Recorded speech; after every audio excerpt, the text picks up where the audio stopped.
Hello friends, welcome back to my new blog. मैं हूँ रश्मि और आज मेरा वेट लॉस चैलेंज में 21st डे है। तो दोस्तों, आप देख रहे हैं, मैंने जब ये वेट लॉस जर्नी स्टार्ट की थी तो मेरा वेट यहाँ पे 81 kg था और धीरे धीरे करके मैंने 21 दिन में अपने वेट को बहुत कम किया है। दोस्तों, मैंने सिर्फ और सिर्फ घर का नॉर्मल खाना खा के मॉडरेट वे पे अपना जो वेट है वो 5 kg तक कम कर लिया है इन दिनों में। आप देख सकते हैं मेरा बेली फैट भी कम हुआ है। मेरे फेस पे भी साफ असर दिखाई दे रहा है मेरे वेट लॉस जर्नी का। तो मैं अब अपने आप को बहुत ही फिट महसूस करती हूँ। तो आज मेरा 21 डे का वेट लॉस जर्नी है और इस तरह का जर्नी मैं आगे भी कंटिन्यू रखूँगी। दोस्तों, मैं आज अपने दिन की शुरुआत यहाँ पे फिर से गर्म पानी से कर रही हूँ, जो कि सुबह पीना मुझे बहुत अच्छा लगता है, मेरे बॉडी के मेटाबॉलिज्म को अच्छा बनाता है। और अब मैं यहाँ पे बनाने जा रही हूँ अपना ब्रेकफास्ट में मैंने यहाँ पे बना लिया है आज बेसन का चीला। तो बेसन का चीला बनाने के लिए मेरे पास एक वेजीज रखी हुई थी, लौकी को अगर हम किसी भी चीले में डालते हैं तो उसका स्वाद दुगना हो जाता है। तो इस तरह से मेरे पास बेसन रखा हुआ था, लौकी को मैंने कद्दूकस कर लिया, प्याज, मिर्ची, हरी धनिया, जीरा, नमक अपने स्वाद अनुसार डाल के इस तरह से मैं चीले का बैटर रेडी कर लेती हूँ।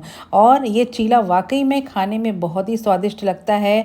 और वेट लॉस जर्नी में बेसन का चीला आप ब्रेकफास्ट में लेंगे, बहुत ही अच्छा होता है और इससे हमें भरपूर मात्रा में प्रोटीन जितनी हमें चाहिए वो मिल जाती है। मैं फिर कह रही हूँ दोस्तों, हमारे वेट के हिसाब से हमें अपने प्रोटीन इंटेक कर लेना चाहिए। मेरा वेट तो यहाँ पे 81 kg था, धीरे धीरे मैं अपने वेट को रिड्यूस करूँगी। इस वेट लॉस जर्नी में मैं अपना वेट धीरे धीरे ही रिड्यूस करना चाहती हूँ, ना कि मैं चाहती हूँ कि मेरा वेट बहुत ही जल्दी से रिड्यूस हो जाए। जीवन में कोई भी चीज़, कोई भी परिवर्तन धीरे धीरे ही कामयाबी की तरफ आपको ले जाती है। जल्दी परिवर्तन आपका ये परमानेंट नहीं होता, इसलिए आप वेट लॉस जर्नी में भी अपनी आदतों में भी धीरे धीरे ही परिवर्तन लाइए ताकि आप उसको आगे कंटिन्यू कर सकें। तो देखिए, यहाँ पे मॉर्निंग ब्रेकफास्ट में मैंने बेसन का चीला बना लिया है और ये धीरे धीरे जब पक जाता है, दोनों तरफ से सिक जाता है, तो बहुत ही क्रिस्पी बन के रेडी हो जाता है। आप अपने हिसाब से इसमें और भी वेजीज डाल के रेडी कर सकते हैं। तो देखिए, मेरा तो मॉर्निंग ब्रेकफास्ट यहाँ पे रेडी हो चुका है, बेसन का चीला, जिसको कि मैं दही के साथ खाऊंगी। दही को रात में मैं हमेशा जमा के रख देती हूँ ताकि मॉर्निंग में मुझे बिल्कुल फ्रेश दही मिले।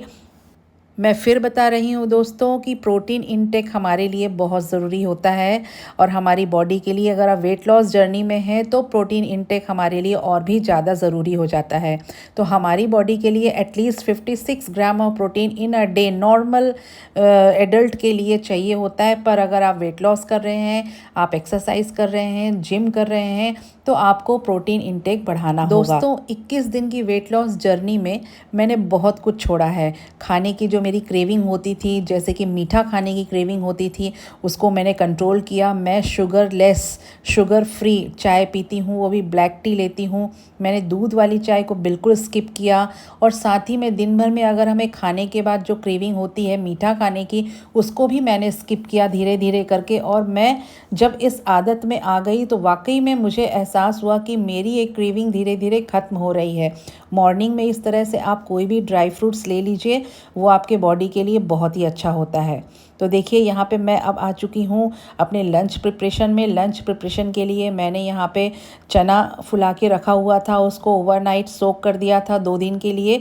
तो ये थोड़ा सा स्प्राउटेड हो गया है। और साथ ही आज मैं बनाने जा रही हूँ करेले का भरमा, बिल्कुल कम ऑयल में। आप देखिए, करेले का भरमा भी आप खा सकते हैं और ये बहुत ही स्वादिष्ट लगता है। बिल्कुल कम ऑयल में आप बनाइए। मैं करेले को इस तरह से छील लेती हूँ, ऊपर से उसकी कोटिंग निकाल लेती हूँ, अंदर से भी जो करेले का अंदर पल्प रहता है उसको आप निकाल के बाहर कर लीजिए।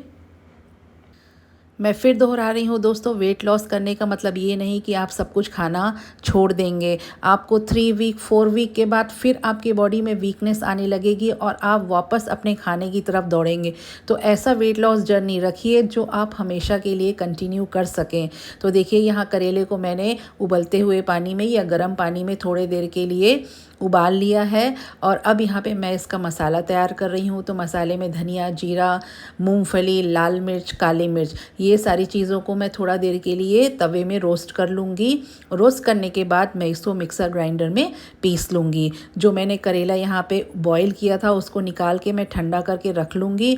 और जब ये सारा मसाला पूरी तरह से ग्राइंड हो जाएगा तब मैं इन मसालों को करेले के अंदर भर के और इसका भरमा बनाऊंगी। तो बहुत ही स्वादिष्ट ये करेला का भरमा लगता है। आप दोस्तों इसको डायरेक्ट भी इस मसाले को भर सकते हैं, लेकिन मैंने थोड़ा सा यहाँ पे ज़रा सा ऑयल डाल के इस मसाले को भून लिया है। भूनने से इसका स्वाद और दुगना हो जाता है। भूनने से पहले आप इसमें बारीक कटा हुआ प्याज, हल्दी, लाल मिर्च पाउडर, धनिया पाउडर अपने स्वाद अनुसार आप डाल सकते हैं। थोड़ा सा अमचूर पाउडर भी इसमें डाल सकते हैं। तो दोस्तों आप देख रहे हैं मैंने बिल्कुल ही लो ऑयल में, कम ऑयल में सारे मसालों को भून लिया है। मेरा मसाला भून के रेडी हो चुका है। और अब इन मसालों को मैं करेले के अंदर भर दूंगी। जो पल्प मैंने करेले के अंदर से निकाला था उसको भी मैंने मिक्सर ग्राइंडर में मसाले के साथ पीस लिया था। तो देखिए मसाला बन के रेडी है। और धीरे धीरे करके मैं सारे मसालों को ये पल्प करेले के अंदर डाल दूंगी। अब थोड़ा सा तेल आप फ्राइंग पैन में डालेंगे। करेले को पूरी तरह से भर लेने के बाद आप फ्राइंग पैन में थोड़े से तेल डालकर आप इसको डीप फ्राई कर लीजिए या फिर आप शैलो फ्राई कर लीजिए। हमारा ये करेला तो पहले ही मैंने बॉईल करके रख लिया था, इसलिए इसको बहुत पकाने की ज़रूरत नहीं है। थोड़ा सा आप इसको ढक के पका लीजिए, ढक्कन से कवर कर दीजिए। थोड़ी देर बाद ये स्टीम में अपने आप पक जाएगा। तो इस तरह का जो करेले का भरमा होता है बिल्कुल भी लो ऑयल में बनाया जा सकता है। बिल्कुल ज़्यादा तेल इसमें नहीं लगता है। और अपने स्वाद अनुसार आप इसमें बाकी चीज़ें भी डाल सकते हैं। तो ये बनने के बाद बहुत ही टेस्टी लगता है। तो देखिए मैंने इसको कवर कर दिया है लिड से। और अब इसको मैं धीरे धीरे पका ली हूँ। पकने के बाद देखिए कैसा क्रिस्पी सा ये करेले का भरमा बन के रेडी हो चुका है। और अब ये खाने के लिए बिल्कुल रेडी है। आप देख रहे हैं ये अच्छी तरह से पक भी गया है, अंदर से ये कच्चा नहीं है। मैं इसमें देखिए एक्सपेरिमेंट करके देख रही हूँ तो ये पूरी तरह से पक चुका है। जो मैंने यहाँ पे स्प्राउटेड चना रखा हुआ था उसको मैंने थोड़ा सा बॉईल कर लिया आलू के साथ। और अब मैं बिल्कुल भी लो ऑयल में, कम मसालों में इसकी सब्ज़ी बना के रेडी कर रही हूँ। ये भी बहुत ही अच्छा लगता है खाने में। आप रोटी के साथ खाइए, बहुत अच्छा लगता है। साथ ही मैंने यहाँ पे बना लिया है ज्वार की रोटी। आज मैं व्हीट ग्रेन की रोटी स्किप कर रही हूँ, यहाँ पर बना रही हूँ ज्वार की रोटी। ज्वार की रोटी बनाने के लिए मैंने एक बाउल में पानी गरम किया था, उसमें 1 कटोरी ज्वार के आटे को डाल दिया। धीरे से उसको ठंडा करके इस तरह से उसकी लोई बना के हाथ से ही उसको रोटी का शेप दे दिया। आप चाहें तो इसको बेल भी सकते हैं। मैंने 1-2 रोटी को बेल भी लिया था। बेलने के बाद आप इसको तवे में डायरेक्टली डाल के सेक लीजिए, ये बहुत अच्छे से सिक जाती हैं। आप ज्वार की रोटी खाएंगे तो आपके वेट लॉस के लिए बहुत ही अच्छा होता है। ग्लूटेन फ्री होता है ये। जो चीज़ें हमें व्हीट फ्लोर में मिलती हैं वो इसमें नहीं है, उससे हमारा वेट बढ़ता है पर इससे हमारा कंट्रोल रहता है। तो ज्वार की रोटी आप बिल्कुल खाइए। ठंडियों में इसको अक्सर खाया जाता है पर इस मौसम में भी आप इसको खा सकते हैं। तो देखिए मेरे लंच की थाली रेडी हो चुकी है। मैंने यहाँ पे लिया है 1 कटोरी दही, चने की सब्ज़ी और करेले का भरमा बिल्कुल लो ऑयल में, और 1 ज्वार की रोटी। और यहाँ पे मैंने प्याज रख लिया है जो कि गर्मियों में हमें खाना चाहिए।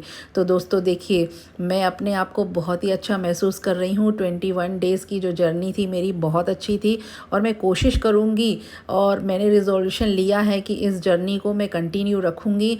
आप भी अपने घर में इस तरह से घर का नॉर्मल खाना खा के वेट लॉस जर्नी कर सकते हैं। ज़रूरी नहीं है कि आप बहुत बड़ी बड़ी चीज़ें मार्केट से लाके खाएं। देखिए पहले मेरा बेली फैट था, अब नहीं है। शुगर आप स्किप कर दीजिए, सैलेड खाइए, नॉर्मल घर का खाना खाइए, बिल्कुल मॉडरेट वे पे खाना खाइए। वर्कआउट ज़रूर करिए, जब भी आपको समय मिले 1 से 1.5 घंटे वर्कआउट ज़रूर करिए, उससे भी आपकी बॉडी फिट रहती है। इसी बीच दोस्तों मेरे 1K सब्सक्राइबर पूरे हो चुके थे और अब मैं अपने यूट्यूब जर्नी में अपने दोस्तों को, अपने वेल विशर्स को, अपने सब्सक्राइबर को बहुत बहुत धन्यवाद देती हूँ कि वो मुझे इस तरह से पॉजिटिव एनर्जी देते रहें।